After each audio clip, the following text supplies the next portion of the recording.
Well, hey there. My name's Elizabeth Rhino, and I'm glad to be here with you today. Thanks to Jeff and to Marc for the invite.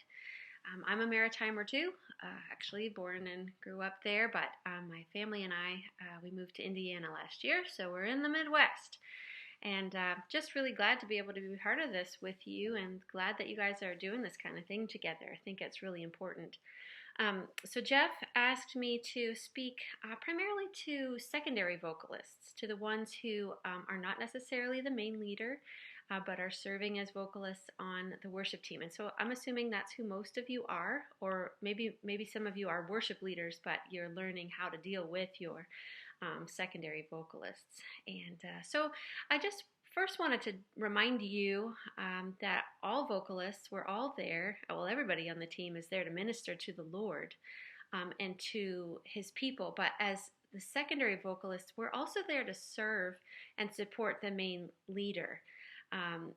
But even though we're supporting leaders, we are also worship leaders. And what we can do either helps people to focus on the Lord, or it distracts people from focusing on the Lord. And so today I just want to focus on 5 musical things and then 3 non-musical things that secondary vocalists especially can work on to help with leading people in worship. And I have found that typically the people who are the least prepared on the weekend for worship are the vocalists. And so I really want to challenge you, vocalists, that it is extra important for you to be well rehearsed and well practiced and ready for your rehearsal.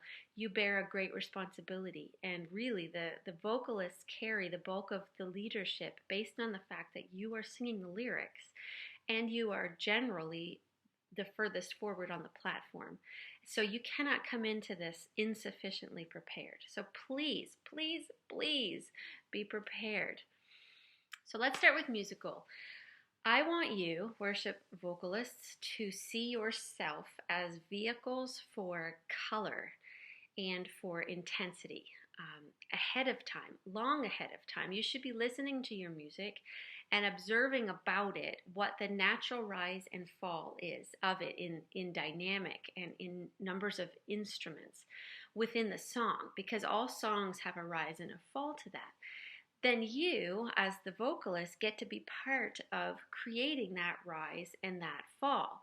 And so how to do that as a singer isn't necessarily in singing really loud sometimes and then singing really quiet sometimes. It might be a little bit about that, but even more, it can be about not singing all the time. You don't have to sing all of the words, or you don't have to sing all of the sentences. If the song tends to pull back at a certain point and become a little more intimate, well, you can pull out at that time. Don't pull out by not singing. Still sing, but pull out by pulling your microphone away or stepping back from it if it's on a stand. Then as the music swells again, that's when you enter again, because you're helping to create that swell by coming back in. But even in those bigger sections, you don't necessarily have to sing all of the syllables and all of the words. Your worship leader does, but you are just there for color. So you should be in on the main, most important parts of the thought, but you don't have to sing all of the ands or the its or the ifs. Let your worship main leader do that. So be a source of color and intensity.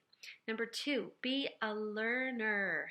So many worship vocalists are there because they can sing well, but they haven't necessarily been trained, and they don't necessarily have a background in music theory. If you struggle at all to find harmonies, the onus is on you to learn how to do it.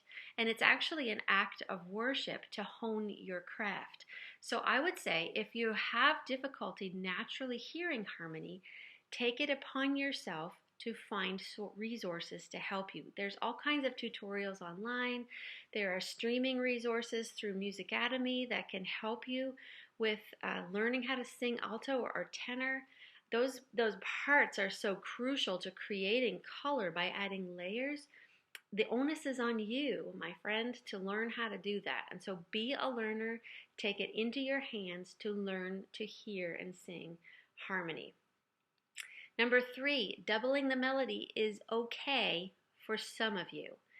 So what I mean by that is if your main vocalist is a male, then usually there should be one female vocalist that doubles that melody line, and vice versa. If the main vocalist is a female, then find a guy who can double you on the melody. Now, girls, I want to speak specifically to you.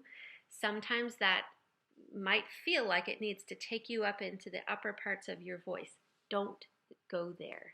The top ends of our voice are difficult to mix generally in modern worship, difficult to EQ a lot of the time. And so try when you're doubling the melody to stick in the mid to lower end of your voice, maybe like G3 to C5 or so. I mean, that's pretty broad range. But if you can kind of stick within that parameter while you're doubling the melody, I think you'll do your sound people a favor, and you will be more effective at pulling off the melody without being a distraction. Number 4, you be you when you're the main leader. If you are the main vocalist, then you sing the way you sing. However, if you are a secondary vocalist and so you're singing along with a main leader, you need to be a little more like them.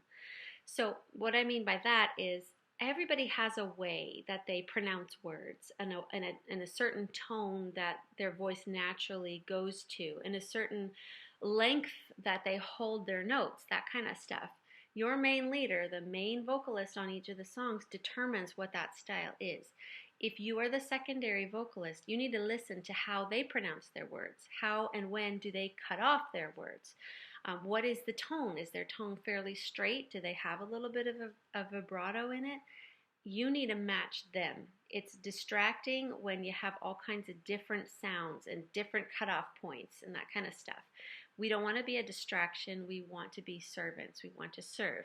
So listen and imitate the main vocal leader in how they shape and make their sounds.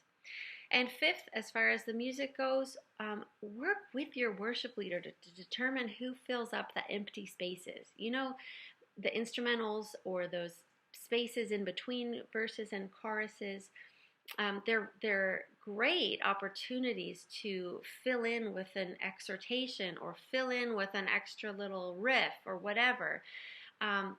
It's really helpful when somebody does that. It's not really helpful when all of you do it. And so what I want to suggest as my rule of thumb is whoever's leading the song vocally, that's the person to fill it in. But as long as you kind of predetermine what your rule of thumb is, then just stick with it. It doesn't help when 3 people fill up an empty space, all with something different. That causes confusion, and it's not helpful to your congregation. So work that out. Plan ahead even for how those empty spaces will get filled. Okay, so that's your 5 musical goals. See yourself as a source of intensity and color.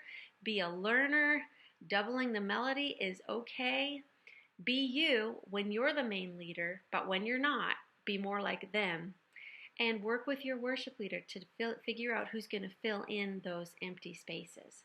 Okay, now let's talk a little bit about stage presence, because how we move our body and use our facial expression can also either help lead people or it can distract them too.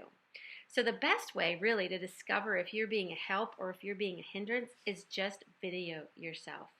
Worship leaders, please make videos, provide them for your teams to watch themselves. Or a singer, if they're not providing that for you at this point, you can still arrange to have that happen. Somebody can use their phone or whatever to capture you. Watch yourself. Seeing yourself on camera is the best teacher. The camera is not going to lie to you, I'm afraid. So here are some things that you can watch for. First, are you connecting with your congregation? You will lead people more effectively when people trust you. And people can trust you more easily when they feel like they know you. And they're going to feel like they know you better if you're open with them and you share experiences together. But you cannot share experiences and worship together if you don't open your eyes. So, open your eyes and see what God is doing in the room as you're leading. open your eyes and affirm other people as you're sharing these moments together. Trust me, leading worship with your eyes open is not only going to help other people to engage with you better as a leader, it's going to build your faith as you see other people engaging with the Lord. This is corporate worship we're talking about. This is not your personal prayer room. Open your eyes and be corporate in your leading. Second, are you a nervous leader? The camera will show you this very quickly. If you find that you're often fiddling with your mic cord or tugging on the tail of your shirt or even just clutching your microphone stand all the time, you have a nervous habit that's got to get eliminated. People have a hard time trusting and following a nervous leader, and your nervousness comes out in your body, and it can be a source of distraction in worship. So it will feel silly. I promise you it will. But practice in the mirror often. Practice your songs and how your body is going to move. If you have nervous habits that you tend to do with your hands all the time, then practice all the time holding a heavy objects in your hands so they stay down at your sides. Retrain your hands not to be nervous. Because the next thing I want to say, which is number 3, is your body posture needs to match the posture of the song. So your movements, they need to be purposeful and not just simply repetitive or nervous, like I said before. So oftentimes it's the vocalists are the only ones that have their hands free, right? To help use their hands to lead in worship, because everybody else's hands are tied up with the guitar or a keyboard or drumsticks or whatever. So when you're singing about rejoicing or celebrating, your body needs to exemplify that. You need to move, you need to clap, you need to use your hands to elevate people's perspective towards the Lord. But if you're singing about something that's very intimate, or you're singing about something very reverent or submitted, then your body posture needs to match that. And now you don't necessarily have to kneel down on the floor, even if you're singing about bowing down, but your facial plane can come down, and your movements can become more small and submissive. Your body posture should match the posture of the songs that you're singing to help lead people in worship. Your movements really are going to lead people as much, if not more, than the words that you're singing. So there you have it. I've given you 5 key musical things that worship vocalists should be concerned about, working on, always perfecting, and 3 things to think about with stage presence. And seriously, guys, watching the video of yourself is very quickly going to help you, because it's hard to get away from. So thanks again for the opportunity to be here. I hope you find those things helpful.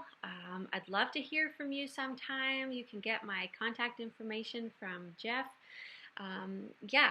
Really praying that God does great things in the Maritimes, does awesome things in your churches, and that you feel like a significant part of the movement of the Lord up there. Praying for you guys. Have a great weekend. See ya. Bye.